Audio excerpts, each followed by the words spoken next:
Porous के बारे में जो भी जानकारी उपलब्ध है वो ग्रीक स्रोतों पर आधारित है। हालांकि भारतीय इतिहासकार उनके नाम और उनके राज्य की भौगोलिक स्थिति के आधार पर उनका संबंध प्राचीन पुरुवास वंश से भी जोड़ते हैं। पोरस को भारतीय इतिहासकार पुरु भी कहते हैं। यह माना जाता है कि प्राचीन संस्कृत ग्रंथ मुद्रा राक्षस में वर्णित राजा प्रवर्तक कोई और नहीं बल्कि पोरस ही है। राजा पोरस के समय जब सिकंदर ने भारत पर चढ़ाई की तो तक्षशिला और अभिसार के राजाओं ने सिकंदर की अधीनता स्वीकार कर ली। इसके बाद पोरस का राज्य था जिसने सिकंदर की अधीनता स्वीकार करने से मना कर दिया। राजा पोरस द्वारा सिकंदर की अधीनता न स्वीकार करने के बाद दोनों में युद्ध होना निश्चित था। सिकंदर ने युद्ध के लिए जल्दी से अपनी सेना को तैयार किया।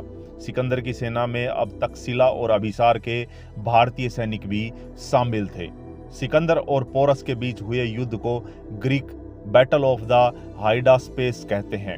हाइडास्पेस झेलम नदी का ग्रीक नाम है और यह युद्ध मई 326 ईसा पूर्व में लड़ा गया था।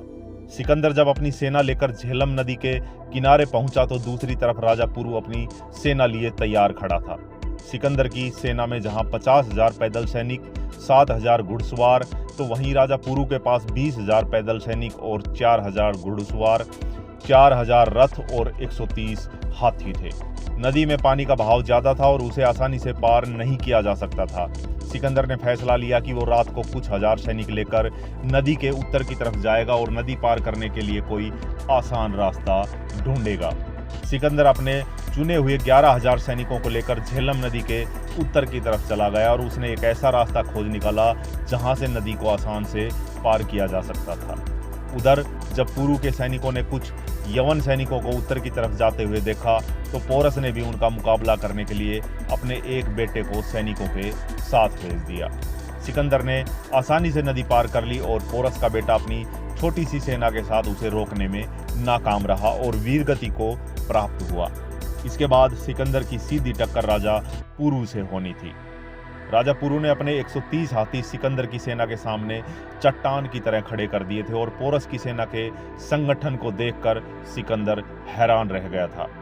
युद्ध में भारतीय हाथियों ने यवनों की ऐसी तुड़ाई की, बड़ी बड़ी जंगें जीतने वाले यवन लगातार 8 घंटे लड़ने रहने के बावजूद भी युद्ध नहीं जीत पाए। युद्ध में दोनों तरफ से कई हजार सैनिक मारे गए। कई ऐतिहासिक स्रोतों से ऐसा प्रतीत होता है कि इस युद्ध के दौरान भारी बारिश हो रही थी और जिसने युद्ध को और भयंकर बना दिया था। सिकंदर ने जब अपनी सेना का बुरा हाल देखा तो उसने राजा पोरस के पास संधि का प्रस्ताव भेजा, जिसे पोरस ने तुरंत मान लिया। पोरस का संधि को मानना मजबूरी थी क्योंकि उसे पता था कि यदि युद्ध ज्यादा समय तक चला तो उसकी हार तय है, क्योंकि सिकंदर की सहायता के लिए एक बड़ी सेना आने वाली थी। संधि के अनुसार राजा पोरस सिकंदर के प्रति वफादार रहेगा और आगे के अभियानों में उसकी पूरी सहायता करेगा। बदले में पोरस को वो सभी राज्य मिलेंगे जो सिकंदर व्यास नदी तक जीतेगा। आमतौर पर हमें किताबों में पढ़ाया जाता है कि सिकंदर और पोरस के बीच हुए युद्ध में पोरस हार गया था, पर उसकी बहादुरी से खुश होकर सिकंदर ने उसका राज्य वापस कर दिया था। पर यह सब एक फिल्मी कहानी प्रतीत होती है। इतिहास को निष्पक्ष लिखने वाले ग्रीक विद्वान प्लूटार्क का कहना है कि इस युद्ध में यूनानी 8 घंटे तक लड़ते रहे, पर किस्मत ने इस बार उनका साथ नहीं दिया। इस वाक्य से साफ पता चलता है कि सिकंदर वो युद्ध जीत नहीं पाया था। दरअसल सिकंदर के युद्ध अभियान के दौरान उसके कई चापलूस इतिहासकार उसके साथ रहते थे जो उसकी सफलताओं को बढ़ा चढ़ाकर पेश करते थे, पर उनकी नाकामियों को छुपा लेते थे। पोरस से युद्ध के पश्चात उन्होंने फौरन ऐसा किया और युद्ध की वास्तविकता पर लिपापोती करते हुए सिकंदर द्वारा पोरस की बहादुरी देखकर उसे माफ करने की कहानी गढ़ दी। सिकंदर भले ही एक कुशल सेनापति था, पर साथ ही वो अत्यंत अत्याचारी और शराबी व्यक्ति भी था।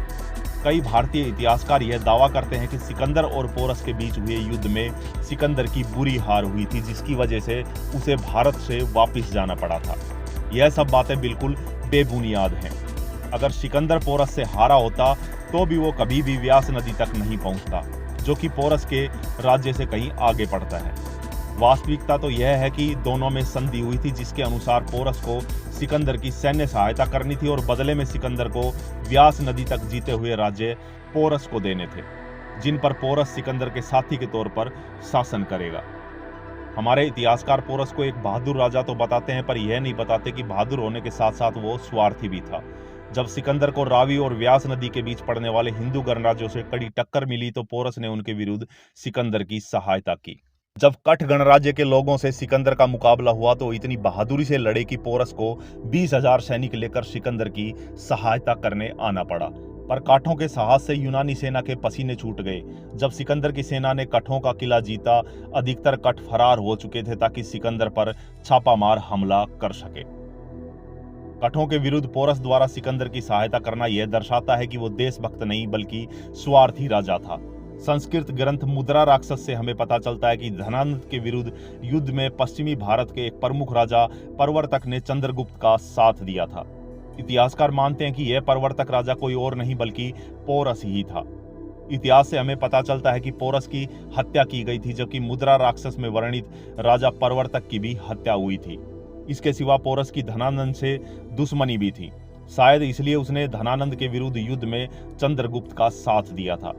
मुद्रा राक्षस से पता चलता है कि राजा प्रवर्तक की मृत्यु विष कन्या द्वारा हुई थी, पर यह बात झूठ प्रतीत होती है। विकिपीडिया के अनुसार सिकंदर के एक सेनापति युदोमोस ने राजा पोरस को 321 से 315 ईसा पूर्व के बीच कत्ल किया था, पर इस बात का कोई पुख्ता सबूत नहीं मिलता है।